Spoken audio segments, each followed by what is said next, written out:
Tunaposema kwamba ukimwi upo na tunamaanisha. Umeona hicho kipimo hapo juu? Iko kipimo kinaonyesha kwamba ni mtu ameathirika.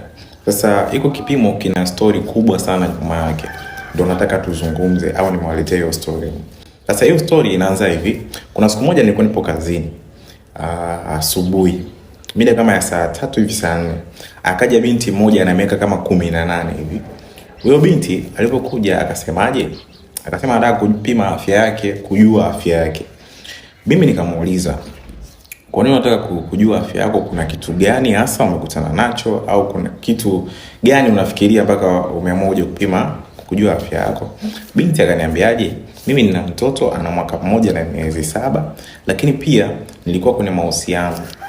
Ambayo mahusiano yalikuwa ni mwaka jana, yalianza mwaka jana mwezi wa 9, ameniambia, afu yakaisha mwishoni mwa mwezi wa 11. Nikamuuliza, sasa mbona hapa umekuja mwenyewe? Akaniambiaje, hata huyo baba mtoto wangu tumeshaachana muda mrefu sana.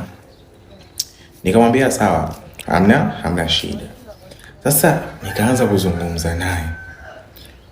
Ukiachana na mahusiano yako ambayo umekuwa nayo kwa kipindi cha nyuma hapo, je, kuna sababu nyingine ambayo inakufanya unataka kupima? Akaniambiaje? Akaniambia kwamba amekuwa akisumbuliwa na miwasho ya mara kwa mara. Miwasho sehemu za siri, na kila akitumia dawa haponi. Ameshatumia dawa nyingi sana pasipo kupona. Nikamuuliza, kuna kitu kingine ambacho kinakusumbua na maana umetaka kuja kupima? Akasema hivi, yule mwanaume ambaye nilikuwa naye kwenye mahusiano, yule tulifumaniwa, hatukuachana tu hivi kawaida. Nikamuuliza, ilikuwaje siku ya tukio? Binti akaniambia hivi, yule mwanaume kumbe alikuwa ni mume wa mtu. Walikutana tu hivi kishikaji, wakaamua waanze kudate. Anasema hivi, hiyo siku walikuwa wamelala nyumbani usiku. Usiku wa manane ikagongwa mlango, kwenda kufungua. Yule binti akaenda kufungua, akamkuta ni mama mtu mzima. Yule mama akamuuliza, unafanya nini hapa? Akajieleza. Kwani anaelezana yale mambo, unajua tena mtu akishafumaniwa mambo yakawa mengi pale. Lakini mwisho wa siku yule binti aliambiwa kitu kimoja na yule mama, ndio kilichokuwa kinamsumbua sana kichwani mpaka leo hii, mpaka hiyo juzi kati hapo akaamwaje kupima. Yule mama alimwambia hivi, nyinyi watoto siku hizi mnatembea na kila mtu. Sasa leo unatembea na huyu, unamjua huyu vizuri, huyu mtu ni danger. Sasa yule binti, ile kauli ya kwamba huyu mtu ni danger ikawa inamsumbua sana. Ni baada ya kutoka pale walipofumaniwa pale, aliondoka, maana alifumaniwa nyumbani kwa mtu. Kwa akaondoka, akarudi kwao. Alirudi kwao, ile kauli ya kwamba huyo mtu ni danger ikawa inamsumbua sana. Imemsumbua kwa muda mrefu, anasema karibia mwezi, na afu pia akaanza kupata changamoto za miwasho. Miwasho anasema imemsumbua sana, kila akitumia dawa haponi. Sasa tufupishe story. Binti ni kweli ana mtoto ana mwaka mmoja na miezi 7, kwa sababu siku hiyo alikuwa ni kweli binti ana mtoto wa mwaka mmoja na miezi 7. Sasa mimi nikamuuliza swali moja.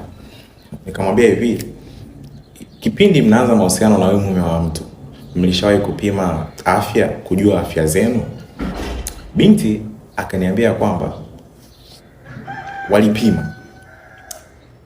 Nikamuuliza, kama mlipima, majibu yalikuwaje?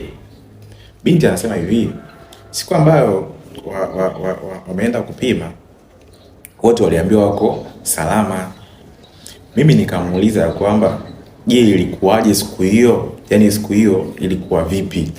Yaani namna mlivyopimwa, mlivyofika kwanza, mlivyoandikishwa, hadi kupimwa, hadi kupewa majibu, ilikuwaje? Binti anasema ya kwamba walifika maeneo ni kama maeneo fulani hivi huko karibu na mjini. Walifika pale, anasema kwamba wakaenda wakaandikishwa, walivyoandikishwa. Sasa sijajua kama ni hospitali au ni duka la dawa au ni wapi, maana siku hizi hata maduka ya dawa nao pia anapima sana. Anasema wakaandikishwa, wakapima. Walivyopima, kwenye kupewa majibu aliitwa mwanaume kwanza. Alipoitwa mwanaume akapewa majibu yake. Baadaye yule mwanaume sasa akamuita binti. Wakaingia wote, wakapewa majibu, wakaambiwa kwamba wote wako salama. Sawa, hamna shida kabisa. Majibu yao yote yako safe. Sasa kuna kitu kimoja. Katika namna walivyopewa majibu, nikamuuliza, "Je, wewe ndio ulitaka mpewe majibu wote au yeye ndio alikuwa anataka mpewe majibu wote?" Akasema yeye ndio alikuwa anataka mwanaume. Binti akaniambia kwamba mwanaume ndio alikuwa anataka wapewe majibu wote. Tuache sasa hizo stories zilizopita. Tuje hiyo juzi ambapo amekuja sasa hospitali na amenikuta mimi hapa. Mimi nikamwambia hamna shida, tutafanya vipimo. Tulizungumza mambo mengi sana. Alafu nikamwambia sasa tutafanya vipimo. Kwa mimi nikachukua sample, nikaenda nikaicheki. Nikatumia tu ESD Bioline kwa mara ya kwanza. Nilipotumia hii Bioline, majibu yakaja kwamba ni positive. Ndio hii hapo ESD Bioline hiyo. Majibu yakaja ni positive, yani P1, kwamba ameathirika. Issue kaja ni kwenye kumpa majibu. Ni binti mdogo ana miaka 18. Unaona? Sasa nilipopima nikagundua kwamba nilipogundua kwamba tayari binti ni ameathirika, nikaenda kumuuliza, nikamwambia hivi, kabla ya kupima siku hiyo na huyu mwanaume, je, huwa una kawaida ya kupima? Ambapo hili swali nilitakiwa nimuulize mwanzo. Akaniambia kwamba yes, huwa anapimaga. Nikamwambia unapima kila baada ya muda gani? Akaniambia huwa anapima kila baada ya miezi 3.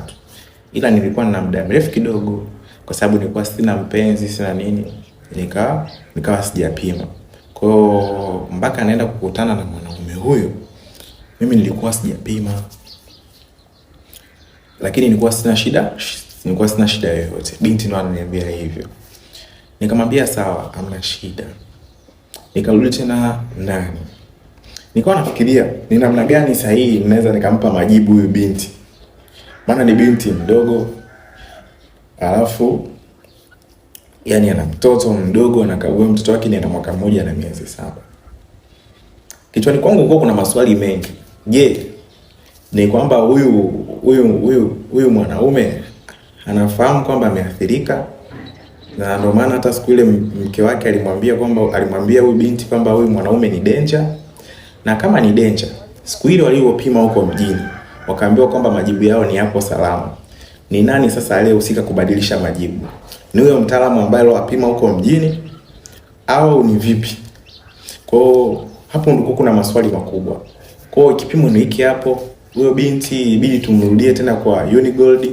Tulipompima kwa Unigold kwenda kumpa majibu, ule binti akawa amezimia pale. Kwa hiyo haya mambo yapo. Sasa itakuwa inasikitisha sana endapo mtumishi wa afya atakuwa anapokea kiasi kidogo cha pesa ili kubadilisha majibu na kwenda kuharibu maisha ya watu. Kwa